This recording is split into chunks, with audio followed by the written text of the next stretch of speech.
It is a goal of mine to get Zenga canceled at some point. So at some point you should. You're pretty politically online though on Facebook. You attack people.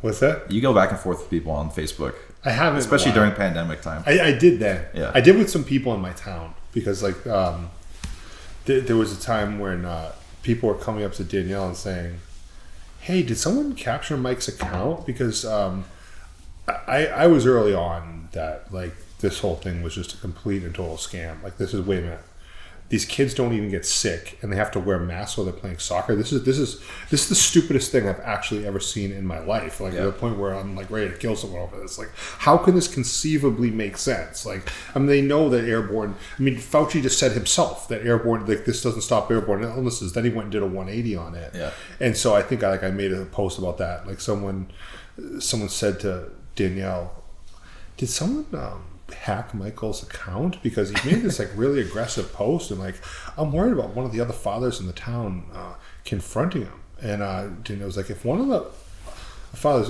confronted him, he'd probably just start a fight. And they're like, and the friend said, "Oh my God, is he imbalanced?" Danielle's like, "More than you can ever imagine." Yeah, I think the time that Zenga was really sold on me was during when I went on strike. When you went on strike. From Bernardo's. And I bet you. Yeah. I'm like, whatever I have. He was my number one supporter. Yeah. I don't know if you heard that story. Yeah, I heard a little bit. I heard a little bit of it. That was a good time. Yeah. Well, we were talking about being the difference between being assertive and aggressive when we were on the way over here. Yeah. You know, sometimes it's usually better not to be aggressive, confrontational. But then there are those moments where you just have to do it. Yeah, you have to put your foot down. Yeah, I mean, it doesn't always. I learned that from Jocko's training. Like I always thought when I took the beginning of his training, it was going to be like, what you do is you go in there, you look him in the eye, and you tell him how it is, man. But it's really not always the best way to deal with things. Yeah. When you deal with things kind of indirectly, hey man, maybe this is my fault, and like, there's a time not to be nice, but you try to save that. Like, I mean, if you start throwing that card all the time, it gets. I mean, like, what's the goal with the person? I mean, because usually there's no real coming back from that. Yeah. It's only when you decide, okay, this isn't someone I'm going to be. Right. That's not your first resort. Exactly. Yeah. If you don't ever want to interact with that person ever again. Yeah. Then maybe. But. So, what's new with you, Brian? Oh, not much. I'm glad to be able to be down here. I feel like it's been a while since I tried to come down. Every time I tried to come down, there was something else in the way. So being able to be back down here with you guys. Been doing some videos up at Fanatics, which has been great. It's been a lot of fun. And I feel like, getting to know everybody up there and working with everyone, that's been great. But, since the move to Puerto Rico and then, everyone being down here in Austin, for like 18 years, my life was like the same routine every single week, every single day, and so since that, I think I've gotten to a point now where like I'm like I got my own routine now, like things are going well, but being able to check in I think is so important, and to be able to see what you guys are up to and stay connected, and then being able to see John. I've been able to see John, we saw John up in Boston a couple of other times, and that we're able to travel easily now, and it's not there are not all of these crazy restrictions and stuff like that. It's been good. So that's it. I'm just looking forward to being back here. I've been teaching and training, and I think most people that watch my channel probably know who you are. There's like definitely crossover. Plus when we did some content together, and it was probably one of my most viewed videos for sure. So if they didn't before, they definitely do now. But you and I kind of are one of the few people I think that are on our team that are like actively instructing like on YouTube. And so how has that kind of like expanded your audience? Because now that you're doing instructionals, obviously people are like, loving your content. So like how long have you been doing YouTube actually? YouTube is interesting because I wasn't really a YouTube person for a long time, and without like dating myself, I think that YouTube, like I remember before YouTube was a thing. Yeah. And so I think there was a period of time where like it first came in and it like people didn't really know what exactly to do with it. And obviously like over time it's kind of evolved as a platform to a place where like I feel like between that and Instagram, like jiu-jitsu kind of lives in these two places in a lot of ways. And I just wasn't I wasn't really that into it. And then when I was working, I'm good friends with Shintaro Higashi, who has a pretty big YouTube presence, and especially during the pandemic, New York was hit pretty hard with all of the lockdown stuff and the restrictions that were really heavy there. And so, this was at a time where it was much more difficult just to reach the students that I already had, the people who were already used to training with us. And so being able to have a platform. I'll tell you this guy. There's actually a backstory. There's a story. There's a whole story here. There's a backstory to that. So this actually, usually these things are my fault. This one actually isn't my fault. This is a problem we thought we solved. Right, exactly. We made Actually, it worse. twice today we thought we made it worse. Yeah, I made it worse. But yeah, like I feel like the person who had the biggest kind of influence with me. Shintaro was one where he was like, "This is a good time to, people are not connected as much anymore. 2020, 2021, like we were just kind of like losing the thread of it, especially with jiu-jitsu. And so it was a way of really being able to easily reach out and connect with people during that time. And as you have a relationship with your students and the people who come to you and train, and it's like the same way that kind of we feel about John, a lot of those people feel about you, or, students, feel about me. And so he was like, it would be a service, to be able to reach out and stay connected with people. So that was kind of the big thing. And then, I think that John was also really big, not specifically for YouTube, but, I watched and he and I had conversations where, for so long, he was really teaching to, and I think people forget this now, especially people who know who he is, like within the last 5 or 6 years. But, there was this period of time where like he was teaching to a room of like 10 or 12 people regularly. Like that was the group. And, to hear him talk about being able to reach people globally, really like being able to connect with people and to share jiu-jitsu and share what he does, that was a really powerful thing. And I think I didn't really think about it, not to say like I was thinking small exactly, but I think that especially if you're not as much of a jiu-jitsu digital native, where I think there's a generation now like even one generation maybe below you, where like people grew up on BJJ Fanatics. Like that was like they didn't do jiu-jitsu before Fanatics existed. Well, there's a ton of people now, even like high level competitors, that you can either tell or they actually actively say that like how much of their jiu-jitsu, like people that are coming from all parts of the world watching instructionals, and not when they're being interviewed by BJJ Fanatics. Right. That's the crazy thing. Right. Like basically, I remember I think it was Joseph Chen when he won.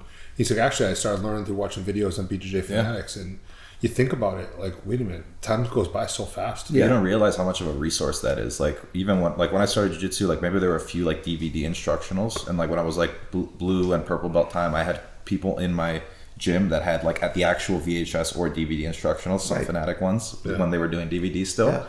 And I remember watching like my first instructionals I ever watched they were not even in English, they were translated, but it was Fanatics. Rodolfo, you were on that one. I was UK. Yeah, and he fired me because I was so bad. And Leandro Lowe, So I watched those. So it's crazy like how far it's come. Do you know that one of the issues that happened with that video? So whenever I talk about Leandro, everything's positive. I loved Leandro, right? Even though we didn't really say too much to each other because he didn't really speak much English and I don't speak much Portuguese. Well, there was like a lot of smiles and a lot of hugs. So like, all right, he was going to do that spider guard thing where he goes into the De La Riva and he puts his foot on the bicep and he had a whole series from there. And then he had a Toreando series. And that was kind of, he didn't really have too much else. He just did that really well. Yeah. So, and he's like, Zenga, good? I'm like, no. And we start laughing. Towards the end of it, we're watching YouTube videos, and he's backstepping on this Kimura thing that was on the end of it. I remember that. Because I told him that, like, it had to be, he had never done the move before. He's like, this Kimura, I think I could do this. I think I could do it. Yeah. But like, I mean, and just such an odd, like, being around him, there was just such like a happiness about him. Just like everyone felt good being around him. But yeah, it was pretty funny. Like, he went in there with no real plan. And this is like my third video I've ever shooten. I don't know. Yeah. I mean, so yeah, we went in. It was pretty funny. I've never trained with him or met him, but the impression that I get based on everybody that I know that knows him is that he didn't really have much of a plan, like for anything, like for like wasn't like thinking ahead. He was just like 100% in the moment. Like even with his life or even in tournaments, like he just fucking went hard, no matter what. I think he was like, if he was from the U.S., he'd be from Texas. Probably. He'd be like, he's just the kind of guy who would just like ready to go now, man. Listen, like we can fight, we can talk about it afterwards, we can laugh. Like he's just going to be that ultra. He's the ultra man's man. Yeah. Yeah. So who was the first instruction on Fanatics? I messed around with some different things, but let's see. We did one with Keenan early. Okay. Oh yeah, that's right. Yeah. And then I remember doing one with Lister. Okay.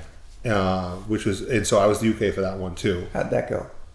I absolutely love Dean. So I remember, like, so we showed up. I brought out a camera guy.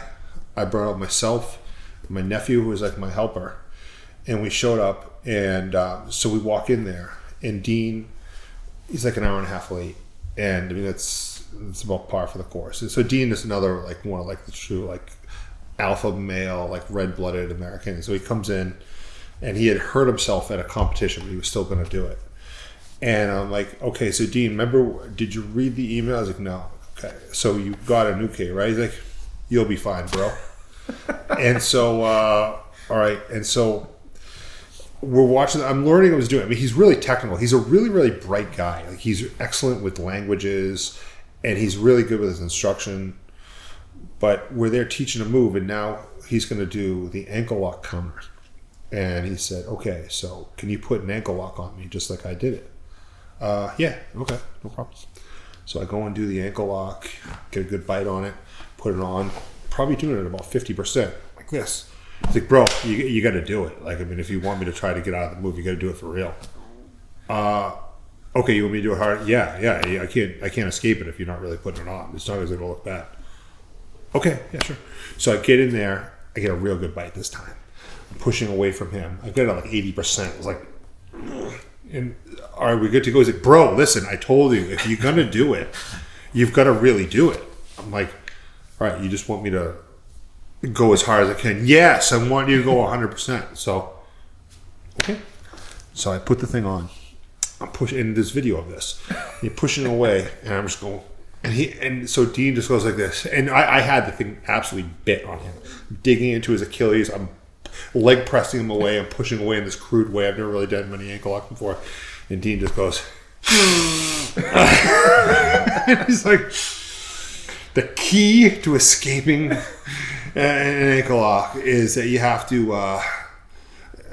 to make sure you have to callus the nerve. Thinking, I don't know if this is medically correct. I don't know if that is a thing, like if a doctor would agree with it, but I'm doing it. And next thing you know, he gets out of that pretty easily, and he's like, listen, no human being is strong enough to go ahead and break the Achilles. He's like, you know, the worst thing that's ever going to happen, he's like, take as much as you can. You'll be able to take more the next time. The worst that's going to happen is you're not going to be able to walk for 3-4 days. But just keep working on it. And I'm thinking, like, I don't know if the people at home are going to want to try that. He didn't actually get out of the Achilles lock, is what I'm hearing. No, he did. He got out, but he kind of powered out of it. But he did. Like, it worked for him. I don't know if I would try that. Right. But his whole thing, and I think there is something to that where you want to get yourself. I mean, I would imagine you take ankle locks a lot better than you used to because you've been in a lot of them now. Yeah, actually, the first actual ankle lock that I learned was from Dean Lister at a seminar of his. So one of my when I was coming up, I was like a blue belt, and there was a guy that I trained with, Mark Hunter, which I think you guys know, and he's a big BJJ Fanatics customer, and he was like obsessed with like leg locks and stuff because he'd take privates and stuff from John back then. So he takes me to this Dean Lister seminar, and Dean also shows up an hour and a half late, a little bit hungover. and he's showing us the divots in his arm because he was convinced that you needed to develop and they're right in the middle of his arm. Yeah, they're right in the middle of his arm. He's like, so that's how you get a good ankle lock. He's like, you develop from the guy's Achilles a divot in your forearm. Like you do so many Achilles locks that it like deforms your bone. Like, so it catches perfectly every time. I am guessing that if I called Dean on FaceTime right now, we would be able to see we won't, but we could do it. Yeah, like he would show, and like they're pronounced. Yeah. Wow. Yeah. But he's a freaking legend, man. Like he actually messaged me on Instagram. I've never interacted with him prior to this, and he like randomly messaged me. It wasn't even after ADCC. It was like maybe 6 months ago. And it was just like a random message from Dean Lister. Hey, brother, congrats on everything. He's like, carry the flag for America. A bunch of American flag emojis. And I was just like, fuck yeah, let's go. That's awesome. It was awesome. No, he's a legend, dude. When he finished Adolfo that year, that was... Do you know he didn't know who he was? Yeah, no, I know. He didn't give a shit. Yeah. He's just like, whatever. I mean, like, no, he's going to end up the same way. Adolfo, I think, had won double gold. And he's come now, he's one more guy. Double Worlds, right? Guy? Yeah, I think he'd won double gold. It was 2011, so that was like right when he was in his freaking peak. And Adolfo was just such a beast then, and you're just killing everybody. And Dean's no problem there. Yeah. And it wasn't. But they never seen a leg lock. Right. I mean, that's like the story of my career pretty much. Yeah. It's like I started going into no-gi and like fighting dudes that were all following John's stuff, even though they weren't on the team, thanks to you guys. and like getting heel hooked, and then like I had to learn it, thanks to John. It's funny too because like during the pandemic, I knew who John was before, but I was primarily very gi heavy and gi oriented, so I was kind of watching more guys like that. But during the pandemic, when I started, so it wasn't actually during the pandemic, but it was pre-pandemic when I moved to Boston. I started working for Fanatics, and I started ukeing for John. It was in the gi. And then during pandemic period, spending a lot more time with John and going down to New York City and stuff like that and training. And that was like the time where I actually started learning the most about that stuff, because it was like a huge hole. Like a guy like Adolfo, who on paper should beat Dean Lister, if you don't have that. But it's a different match though. Yeah. I mean, I'm sure if they fought in IBJJF rules, it probably wouldn't have been a close match. Yeah, even if it was no gi.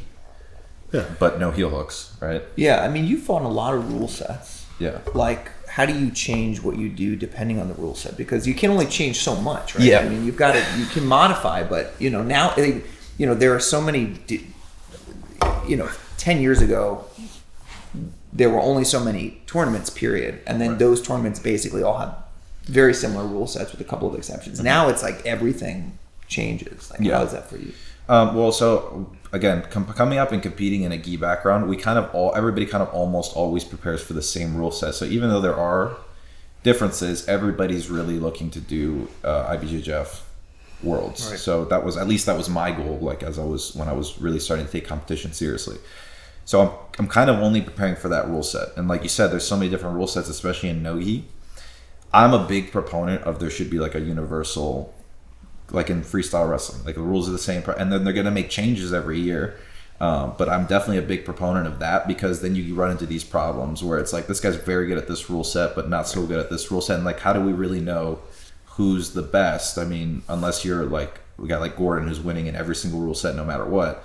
But I think that's why it's good that I think they have the ADCC Opens, because now like people are able to compete with more frequency in one rule set. As far as changing strategies, I try to still keep my same game plan roughly. So I'm always looking to get like to a dominant position, mount or back. I do more leg locks nowadays, even though I wouldn't call myself necessarily like a leg locker. I do feel comfortable defensively and offensively, and using that part of my game to either get to positions that I want or to finish people. That's actually something that I've really been trying to work on the last like 6 months, is just get my leg locks very tight. But for me, I think it's just a matter of like, you can't really go wrong with not accepting positions and getting to mount or back. So if you can make that the kind of core of your jiu-jitsu, it will transcend the rule set. Like it'll kind of cross over into every single rule set. But being tactically aware is something that I really didn't realize how important it was until, unfortunately, a couple of years into my being a black belt. which is why I think I wish at like blue and purple belt I had competed like every weekend, like some of these guys do, because it just makes them very, very tactically sound. Like they're very used to competing and they understand times. And I never really thought about jiu-jitsu that way. I always thought about jiu-jitsu kind of like in a more pure sense. But from a competitive standpoint, that's something that's, I think, very, very important. So I try to keep roughly the same game plan, you know, but obviously we'll make some minor modifications as the tournament, you know, gets closer, just to make sure that, you know, I'm comfortable with that rule set, understand the scoring criteria and things like that. Yeah. How do you adjust, like when you have these like does it change with like team tournaments like the AIGA or quintet sort of things where you know that you've got like a group rather than it's just you individually? Yeah, for sure. There's definitely some rule sets that I'm more of a fan of than others. I'm not the biggest quintet rule set fan because just honestly because it's kind of easy to game the system in a way that like the matches aren't as exciting. Like let's say for example you wanted to make sure that, you know, you guys won but there was a really good guy in there, so you could make it so that, you know, the best guy competes against the worst guy but he just doesn't get submitted in like a 6-minute round, and then you guys both go out and like draw that round. So there's like little things like that, which is always going to be a problem in any rule set. There's ways to kind of hack it, but mostly I try to, because you can't really control what other people do. So for example, at AIGA, you know, I know for sure I have to win my match, but then what happens after that, like it's not really up to me. Yeah, you don't have that much control. Sometimes like at AIGA is a cool tournament too, because I do like team duel style formats, and I would love to see more of that in jiu-jitsu. None of us were actually on the same team. I mean, me and Luke, and I guess Dan on this last one were teammates, but mostly people from all sorts of different teams. Yeah. But we're all on a team. Yeah, what's that like to work like with people who you normally are like? Yeah, it was cool. You know, they're all different weight class people too. So I mean, I may compete against some of them, but at the time there, like, you know, being there and being on Mo's team, and like you want to make Mo proud, and you know that he wants to like really win this thing, and we all do too. I mean, we're competitors. We want to win no matter what. It was kind of like, you know, jiu-jitsu on this side of the world versus, you know, like the Russian teams and like the Asian teams. Right. It was kind of like that. It was more like a, you know, even though we had a bunch of people from different nationalities, it was like Western world versus like the other side, you know? So we kind of like had that mentality, I would say. It was kind of like a Rocky IV style thing.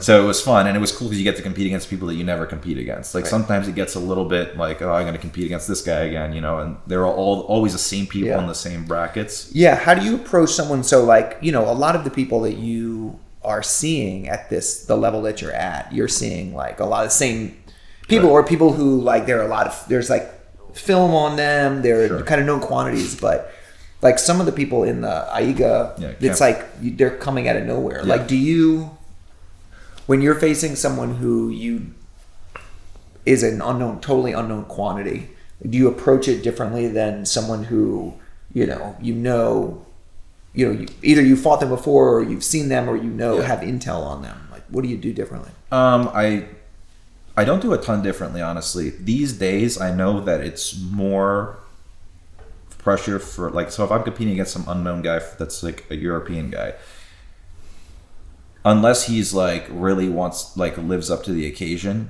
and even then I feel confident enough in my skill because I train with the best guys in the world that I'm not going to get finished or dominated, you know. Then there's a tactical element, right, where it's like, okay, you have to be intelligent competing, and you know, guys can give you tough matches and stuff like that. That's not something that like I'm foreign to or am worried about.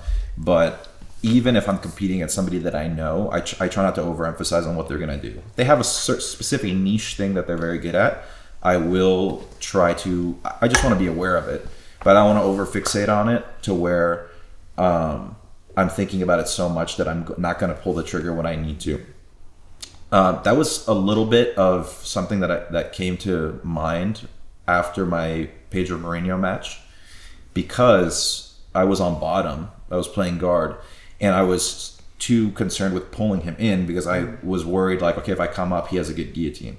But just having that thought in your head just doesn't really make a whole ton of sense because now you're eliminating an entire direction of offense. Yeah, you're like playing to avoid that. Exactly. Yeah. And it just doesn't I'm pretty confident in my guillotine defense. I should have just trusted that, you know? Yeah. And especially now, having prepared for that and trained for that, I know that like it's not something that I'm going to like hyper fixate on. So like even if it's like an unknown guy or somebody that I do know, I try not to hyper fixate on them. And if it's somebody that's unknown, especially nowadays, I think people are more pressured to compete against me. Especially if they're an unknown guy. It's different if it's like an accomplished guy like Kainan, you know, right. like he's used to competing against people that are champions and established, as am I. But for somebody who's coming up, like there is definitely that element of, like I said, like when you're competing, it's just a different realm. As you know, maybe in the gym this guy would be very, very good, right. But in a competition there's so many other things you have to think about that it does change a little bit. So I don't overly worry about it. I have a question for you. Sure. Is there anyone who you have wanted to do Fanatics video with who you have not done one with? Like someone who either you missed, like they're not doing it anymore, or love to do one with Hickson and Crone. Yeah. Together. I don't know. I don't think you need to. Yeah. I mean, I think that they each probably had their own journey. I met Hickson one time. It was cool. I mean, he had some awesome stuff. I'd love to do one with David Taylor. That'd be a good one too. Yeah. I'd love to I'd love to do Corellin. Oh wow. Yeah. I didn't even think about that. That's a great one. That would be amazing. Or like Saitev or any other like some of the great Russians. Even if they didn't sell a ton, I think that would be kind of cool to see. Yeah, it's just legendary. Like you know, especially with because I feel like jiu-jitsu does have much more of a culture of people wanting to buy instructions, and maybe in the wrestling world, or it's not as much as jiu-jitsu. Would you say? Yeah. But it's still. I mean, from our perspective, at least from my perspective, as a fan of it, and I like learning. Like one of the only I film instructionals, and I've definitely seen instruction, but I will rarely sit down and watch an instructional. But one instructional that I watched from top to bottom was on Fanatics, the John Smith one, just because I'm a huge John Smith fan, and I love his I met him. He was awesome. Yeah, he's freaking incredible. Did you meet him with me? No, I didn't. Okay. We went. I think we didn't meet the Brands brothers when we went to Iowa, did we? We did. Then we said hi. Okay. That was about it. And we said hi to Gable. Yeah, at the that was pretty cool. You and I talked to him together. Yeah. But guys like that, it's just cool to like. Yeah, it's almost like there's an archival quality to some of that stuff. It's like you may not actually having someone teach for you to learn is one thing, but then just kind of being there while they're doing their thing, showing you what they've done, and you can tell that they're just doing like that's exactly what they're just being themselves, and like they're showing wrestling like they would to like Spencer Lee or whoever is like you know what I mean? Exactly. Yeah, they're not trying to. Which was really the whole goal of the company was just to get because I liked to take private lessons, and I thought, wow, this is so cool. Like, I mean, what I always say is just teach a private lesson to the camera. Teach it like you would teach me. Yeah, or pretend there's no camera there and just show the moves. Show what you do. Yeah. I actually have another one. So Hiron. I mean, we've known him. I've known him since he's been a little kid. I mean, as far as, and he just went in against Philippe Andrew. I mean, being full disclosure, I'm sure he's probably not watching. I didn't think he was going to win. I mean, Philippe Andrew is amazing, right? And then I didn't realize Hiron was that good. Like, I mean, I used to train with him when he was a blue belt, and I mean, he was good then, but obviously not at this level. So he goes out and he taps him with a clock strangle. Now, apparently, so he talked to Bernardo afterwards, and he said that Henzo showed him something in the warm-up area that, hey, here's a new way to finish the clock strangle. And I don't know exactly what he showed him, but sometimes those like real old school guys, I like that stuff. Yeah, That's a classic Henzo story. I feel like Henzo, like people have stories like that with him where they're like 2 minutes before they walk out, he's like, do this, and they do it, and they win. It's crazy. Like I saw him one time showing a plastic bag choke that I thought, again, no, I don't. are those guys ever going to come on the platform? I don't know. I think they've done so well that I don't know that the money is going to make a huge difference. But it would be cool. I'd just like to learn from him. Yeah, Henzo doesn't have one, right? On Fanatics. No, I think he has his own platform. Yeah, I don't know how it's doing, but I mean, as far as, but yeah, I'd love to have that on. He has all those old. Have you seen the original? Is it with Craig Kukuk? The Henzo. I videos? bought those. Yeah, I saw those. I mean, those were VHS. Yeah, like because the VHS first videos. ones were Horian and Hoist, right? And they were, for what they were okay because it was the very first ones to have. But then Henzo's Craig Kukuk set was just way, way, way more. Yeah, and they're all. I think when you bought it, you got like 12 VHSs or something. Yeah, like 12 VHS videos. Yeah. And what they I don't think they had the Horian and Hoist ones. They had Gracie in Action. Yeah, which was have you seen that? Gracie yeah. Just proving the concept. Yeah, but then also, but I think that the Henzo and Kukuk ones would have intercut into the instructional video. I think there were fights either at the beginning or the end or like in the middle. Interesting. I don't think I've seen those. Fights that we hadn't seen. Yeah, it was just. I mean, it was so crazy. Yeah. But yeah, those were great, and even the Horian and Hoist videos. I mean, like if you had never seen it before. I mean, it was they were just short though. Yeah, they were short. Right. They were short. So when Henzo and Kukuk came out, it was like a lot longer thing. Yeah.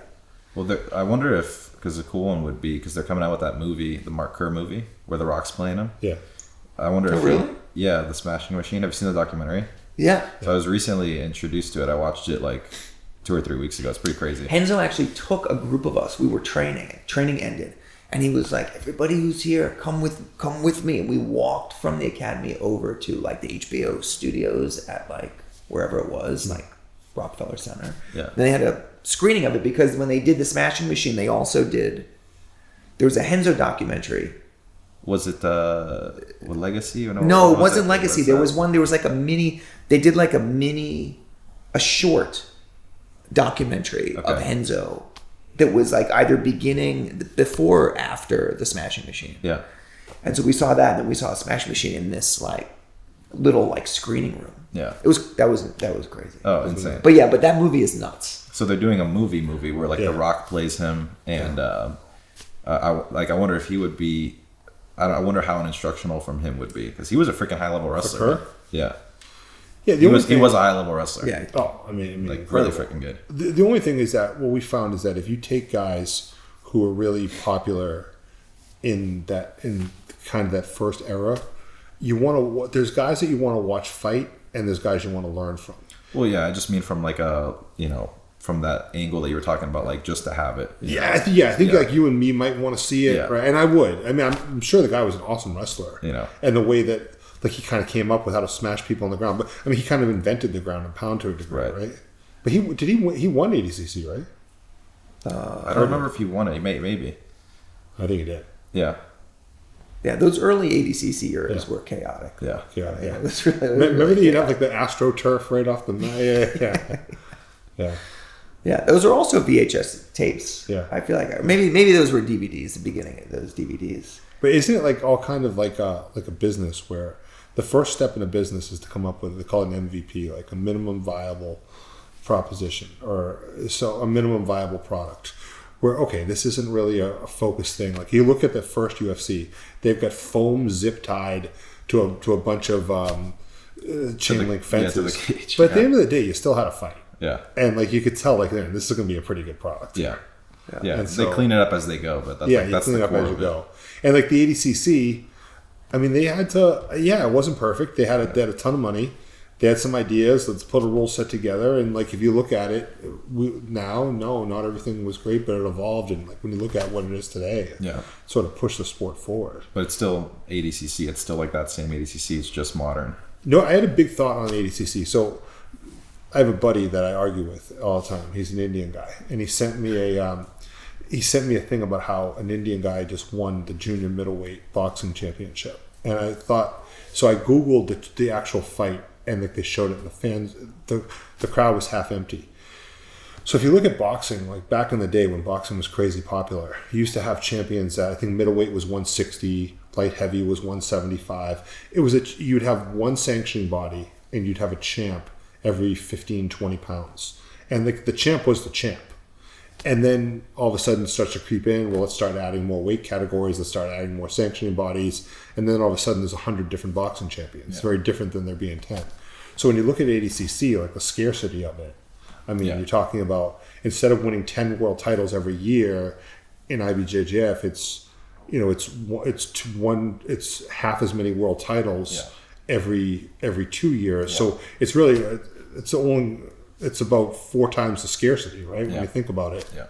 And so, that's why I think one of the reasons why ADCC has soared so much. Yeah. It's like our Olympics. Yeah, I mean, what's the Olympics? No, you only win once every 4 years. Exactly. The guy has one Olympic title, and it's like, you only need one, really. Right. It's the whole scarcity of it. Look, think about what's the biggest sport, certainly in America, probably is football. There's only 16 games. Yeah, and they take in way more revenue than baseball does in 162, and basketball does in 82.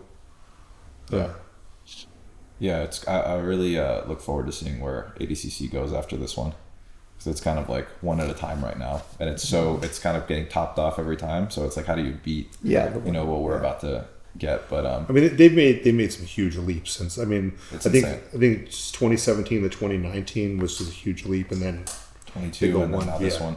I think this one will be.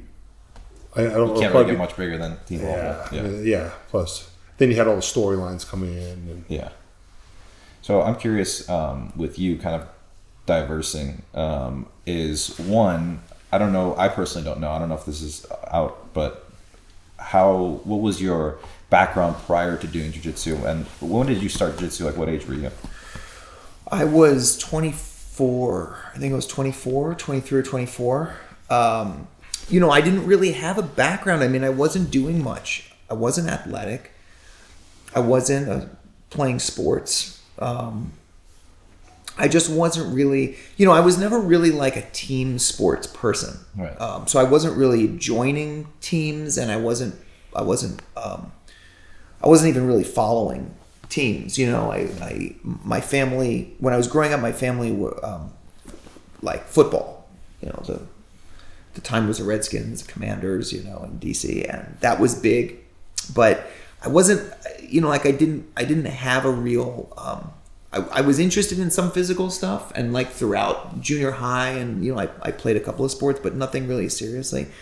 And then, like immediately prior to doing jiu-jitsu, I had no interest or intention to ever do any of that stuff, like to learn either like a martial art or self-defense or any of that. And I think if you had asked me, even like 6 months before I walked into Henzo's, if, I wanted to do something like this, I probably would have said no. So what motivated like you attempting that? I think there was a sense, I think I was living in New York. I'd been living in New York, and I had, I lived in New York. It's been 30 years this year. So it's like the end of the middle end of the 90s. New York was not terrible, but there were definitely parts of New York when I first got to New York that were just like, there were neighborhoods that you really want to go to now that you would never ever go to back then. Right. And I had a couple of experiences like pretty early on when I first got to New York. Like I remember I came in, I was going to college, and it was like the orientation weekend. And, like when you go to college, they usually have like, especially if you're coming from another place, they have like an orientation, like the senior people or, like other students will take you around, show you around like where things are on the campus and the city and stuff. And so I remember it was like towards the end of the summer, beginning of the fall, and we had a guy who you could sign up for what you wanted to do for that orientation weekend. And I remember one of the things you could do was go to see the West Indian Day Parade.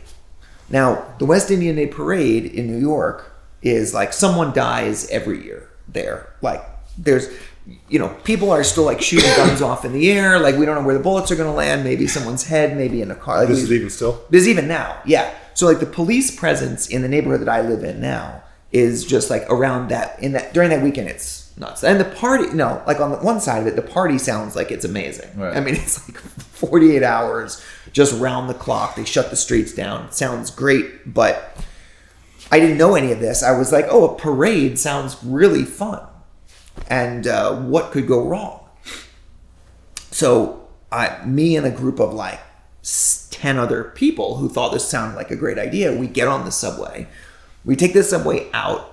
And I remember like how very viscerally, like it seemed like in the middle of nowhere, like I had no idea where we were. We get out of the subway, like we come up the stairs.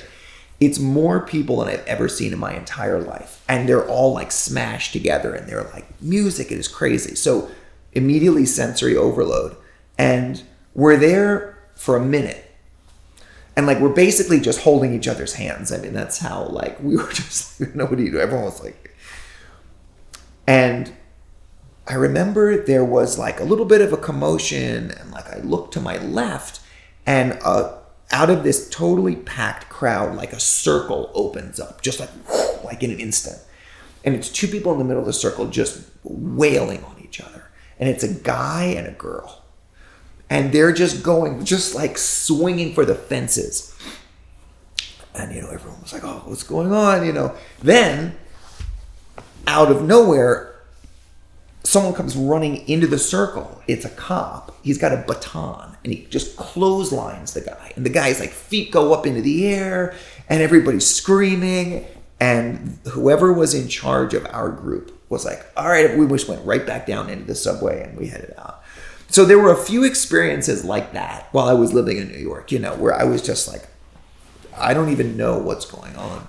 And there was always like an underlying thing. I was never, like we were talking about at the beginning, like I'm not a particularly confrontational person. Like, if I have a choice between, addressing conflict directly or finding an indirect way, I'm usually going to be an indirect sort of person.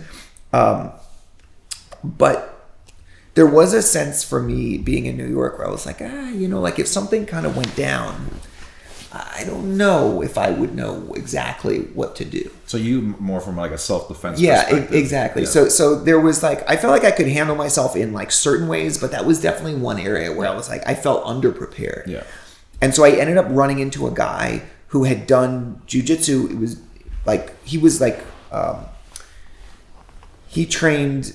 train with the Dog Brothers, but he was living in California. So this group of guys, do you know about the Dog Brothers? I don't know. Dog Brothers were it's wild. They were crazy. So they did some jiu-jitsu, but mostly they were doing Kali and Eskrima. And it was basically full contact stick fighting with grappling. Just blasting each other. Damn. Just destroying each other. So This is in California. And so they were just wearing like football helmets and like lacrosse gloves. And it was like they would just go to public parks. Yeah. And it was a super underground, like, fight club kind of thing. And, like, you and I would just, like, whack at each other with, like, rattan sticks. Yeah. And then if it went to the ground, you just did jiu-jitsu on the ground. So it was, like, kind of like a Jeet Kune Do kind of thing. I'm sure anyone who's watching this can, you can YouTube Dog Brothers. It's going to go crazy. But this guy, like, knew about all this stuff. And so he came to New York and he was like, oh, you might like this stuff. Yeah. He gave me Gracie in Action. And I was like, oh, this might be interesting. And then it turned out at the time I was living on 30th Street in Manhattan. And Henzo's was on, like, 37th Street, 38th Street. So I was like, oh, it's only 7 blocks away. And then I walked in and there was a weird guy behind the desk with, like, this long hair. And he had kind of a bald spot. And he was wearing a mesh New York Giants jersey. I heard that's what he used to wear. The pre-rash guards, yeah. He was wearing a mesh, like I heard a Phil Simms jersey. Yeah, I think so. Like an unterrible mesh jersey with nothing underneath. And I walked in and I was like, I don't even know if I'm in the right place. And he was like, come back tonight for class. And I was like, okay.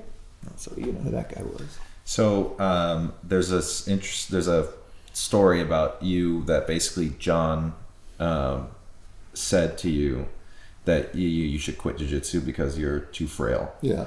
So because somebody who doesn't really come from an athletic background, somebody who starts jiu-jitsu late, I mean, I guess 24 is not like, it's not old, but it's it's not early. It's not like right? 18. Yeah, exactly.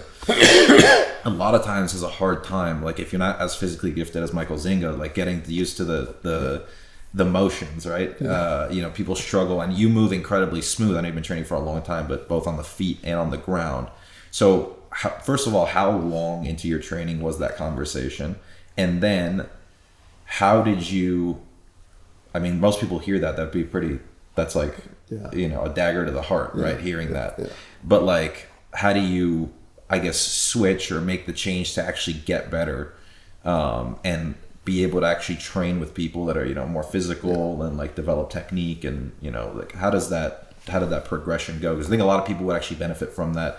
Like how can they approach training if they feel that, from a technical perspective, they feel that they're plateauing or they're not, strong enough or whatever the case is.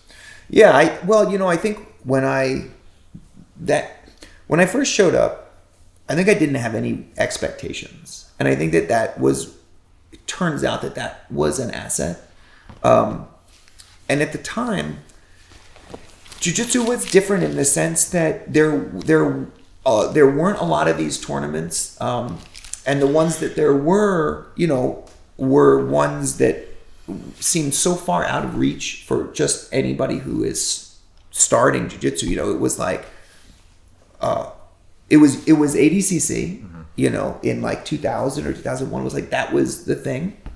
And the people who are winning that were like, gods who walked the earth, It was like Henzo, Ricardo Almeida, Matt, like these guys were just like, God tier. And then that was one kind of, thing that was going on. And the other was, it was Pride or UFC, and like those were kind of the two things that you did if you wanted to like take jiu-jitsu to its conclusion, if you really wanted to be a pro. And so in a way, I think when I showed up, I didn't really expect to do well at all. I knew that I didn't have any athletic background, and I knew that when I was coming in, the chances were that, probably everybody in there knew, like, was a bigger, stronger person. They were more aggressive. I wasn't particularly aggressive. So I think because I didn't expect very much, I was just kind of like, I wanted to see where it was going to go. And I think that I was more curious than afraid at the time. Mm-hmm. And probably I should have been more afraid than curious, which is, I think, what John was probably trying to tell me, that like the radar was off a little bit. Sure.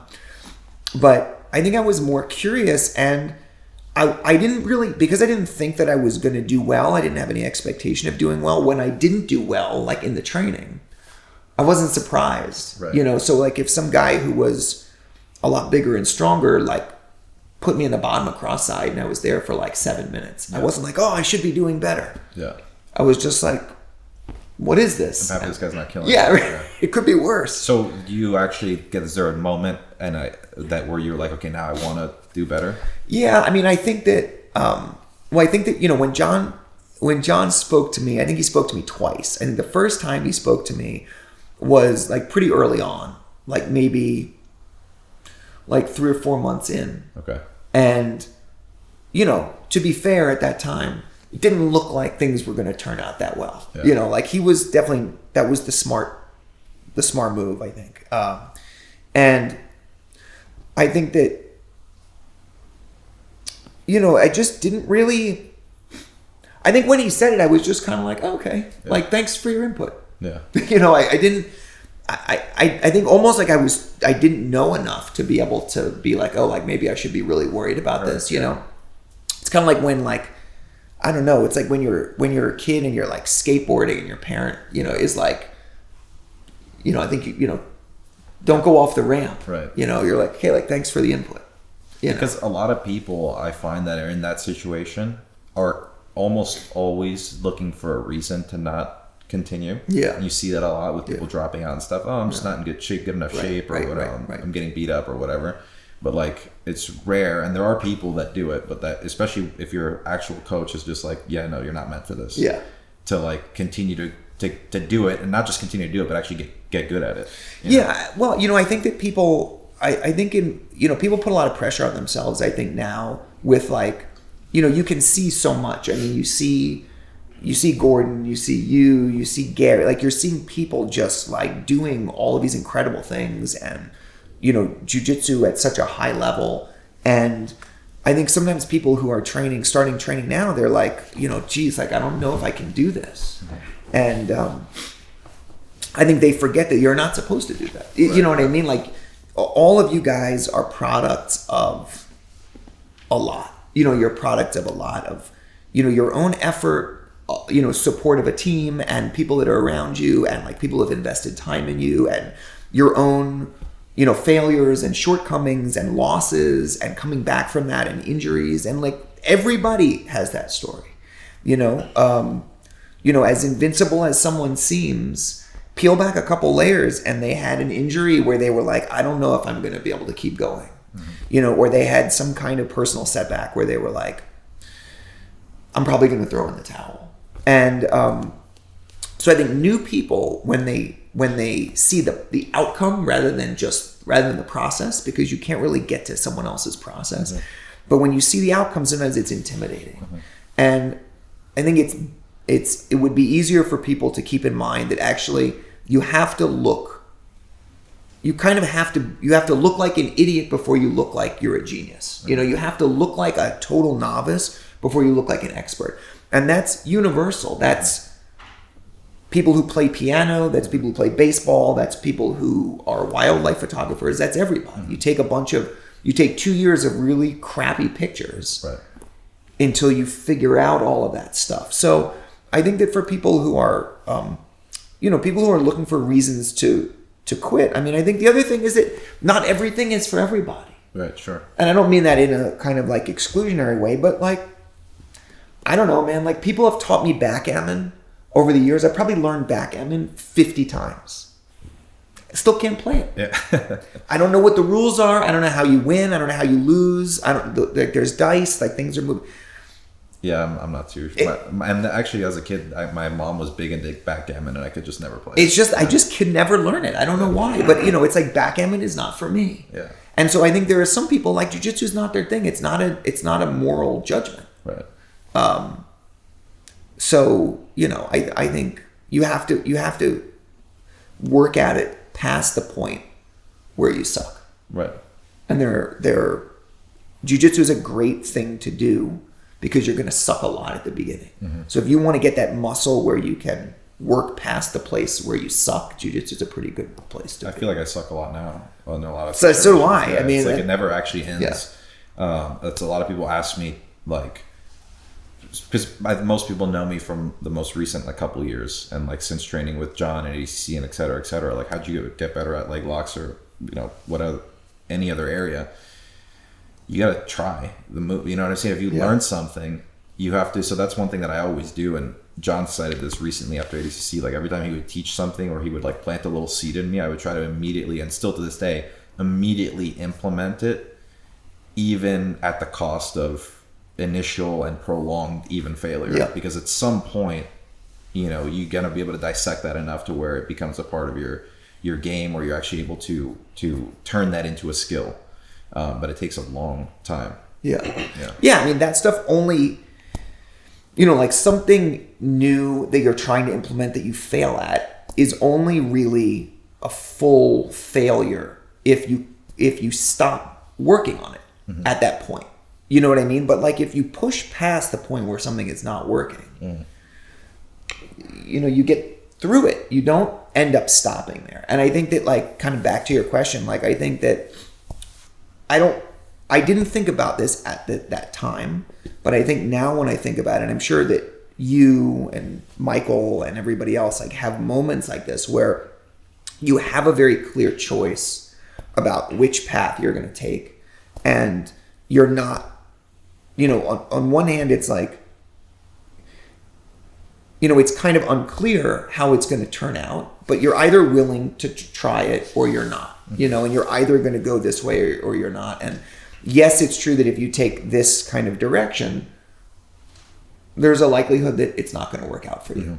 But there's 100% likelihood that it's not going to work out if you go the other way. You know, it's like that old thing about, like, you know, missing 100% of the shots you don't take. So I think too with jiu-jitsu is that you don't really run out of time. So I coach my little girls playing sports, and you can see that they don't all start off into someplace. There's clearly some girls that are way more talented at the very beginning than the others. Now, when we start to project that into high school and college, will those be the girls that are still the best ones? And probably not, right? Like, things are going to change. But so I say to my little girls, the key is sticking with it. But the reality is that they may run out of time. I mean, they might not catch it before it's time to make the varsity team, or if they're playing soccer or basketball. But with jiu-jitsu, like, let's say, for instance, I mean, and I didn't see you at the beginning, but let's say you were a below average student, and it takes the average student 2 years to get to a certain place, and it takes you 4. Well, it doesn't really matter if you got there in 4 and you stay with it 6 and you just keep improving. I mean, even if you had a slower learn rate at the beginning, sometimes that can be an asset, because maybe you can learn the concepts better. So when you get into your later career, you really struggled with those things, so you know all the ways to possibly screw that up. I mean, I find myself, I'm much better than I just had a big birthday. Well, it starts with a 5, and I'm getting better. I mean, at jiu-jitsu, yeah. I'm sure I would beat myself. I'm not as athletic as I was in my 20s, but all the extra skills that I've learned will offset what I had. And so, I mean, no, maybe for you, Giancarlo, like, you can run out of time because there's only a certain amount of time that you can be an elite person that's winning the biggest competitions in the world. But as far as building your skills at jiu-jitsu, you don't really run out of that. Like, guys that are my age that are still trying to play basketball, I mean, like, you don't run as well at 50 years old, or you barely can. But you can do jiu-jitsu almost as well as you could do in your 50s. And wrestling and judo too, I think, are hard to do after a certain point. For sure. You know, jiu-jitsu is very forgiving. I was talking, like Shintaro and I were talking about this, but even as someone who's kind of a lifelong judoka, he's looking at 40. He had a major health setback a couple of years ago, and he's like, jiu-jitsu is the way. Yeah.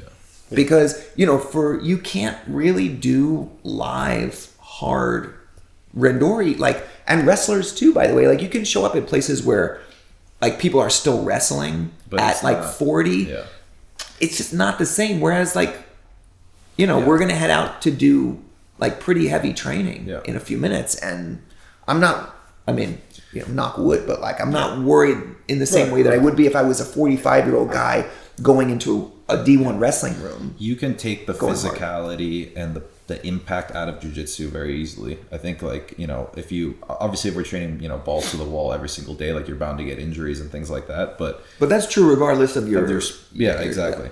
But you can train in such a way where you're still getting better and not, or at least taking a lot less impact and less injury. By the way, judo... I 100% believe judo is the hardest sport on your body. It's so hard. By a landslide. On your hands.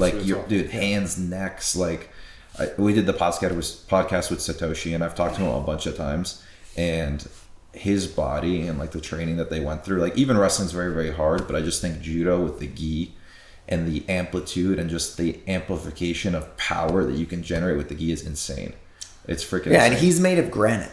And he still is. And they used to train the tatami, the real tatami, the straw. It's hard, yeah. And obviously, striking sports, the damage is more. It costs more because it's more acute. It's more, But in terms of physical destruction of your being is judo is kind of hard to beat. Yeah, which is something you train a lot of. Yeah. So how do you stay healthy? But same thing, modulating, you can't, I think that sometimes if you let your sense of how you're supposed to do get ahead of where you actually are, you run into trouble, and, sometimes John taught me this, and I'm sure he's said this to you over the years, but sometimes, you have to learn how to say no sometimes. So, I'm at that point recently of finally learning that about myself. Yeah. But sorry, go ahead. No, it's a hard one. Yeah. It's really, really hard. I think especially it's really hard for people who are elite athletes, high-level competitors, because your whole thing is built around not saying no. Yeah. Not backing down or feeling like saying no is backing down. But, in the training room all the time, there were just... it was mostly around times where it was going to negatively impact you in the long run to say yes to something. Yeah. And so at this stage, I have a pretty good sense of my, like a good barometer for safety and being able to train. And I want to be able to make sure that I'm able to train. And, one of the best ways to not get good is to be injured and not be on the mat. So it's like, it's a priority for me to avoid that. So, I try to train with people who at least are not going to hurt me. Getting thrown, it's like, who cares, you get stumbled, you get knocked down, someone throws you, that's not a big deal. It's like, some moron who sits on your knee or throws you and, counters you in some weird way. That's the stuff you want to be worried about. I'm at that point now where I'm finally starting to realize the little decisions, how they impact the further decision. Because you're always in this mindset of like push. But sometimes if you don't push, later you can push more, or like you can get closer to the thing that you want. It's really more so about that, the destination, as opposed to, this exact moment. So, with like little injuries and like, even things like, even if I'm not injured, like if I train very, very hard, my immune system's down and I get like a staph infection, that's going to affect me. Like I have to be able to modulate my energy levels, even like my diet and things like that. Obviously it's for a different goal, but like it's same kind of thing, right? Because otherwise you can't sustain the career. It's hard to think long term. It's just generally, I think it's hard for people to think long term. It's easier to think short term, and then you have all of these rewards in the short term for people, and you need to be able to think, like Michael was saying, like you need to be able to think, my timeline is 20 years. And if you're thinking, hey, my timeline in this thing is 20 years or 30 years or more, you start making decisions differently because you know that you have the possibility. I mean, of course, anything can happen, but you have the potential to really be doing this at 50 or 60. And you make better decisions. I mean, even if you own a business, if your goal is to make a lot of money this year, or your goal is to have a long sustaining business that's going to be here for a long time, you're going to make different decisions. But it's not a hard lesson, but it's like a difficult one to get, because I think it runs counter to a lot of the other stuff, I think, that's happening in the training, and in the career of someone who's a competitive athlete, but I think we all have as the goal not just short-term success, but like skill development overall, being you're in a place where, you do gi and no gi, there are, some of the guys on the team, don't do gi anymore, don't do as much of it anymore. And like to be able to have a well-rounded thing, it's a real, you can just keep doing it. Well, that's what keeps me, that even keeps me in jiu-jitsu. It's not just the career, because like you could take a different career path and, make money and be successful in it. But I have a genuine interest and desire to continue to unfold this thing. Even after I'm done competing, I want to do so in a way that I coach people at a high level and at a recreational level. Like I genuinely like that. And like you can do that, like Michael said, like, he just turned 50 and like he's still looking to develop his game. And since I met him, the game has developed a lot. And it's nothing to do with, there's no limit that you can put on it, on age. And I'm sure you feel the same thing. Like there's still things that you probably want to develop even after training for years. I echo what Michael said. Like I feel like I'm better at, there's a lot of stuff I'm better at now. Like sure, there are some things that maybe like 7 or 8 years ago that were stronger for me, but I feel like there is a ton of stuff that I'm better at now. A lot of it is technical. Some of it is like strategic decision making. Some of it is, gi, some of it's no gi, some of it's standing, some of it's ground. But like, I don't know, but I think if you put the me now with the me like 7 or 8 years ago, I think this guy is going to do better. The skills are going to offset anything. I think so. I think so. And I think that's a good thing to keep in mind with jiu-jitsu. That's not true in every other thing,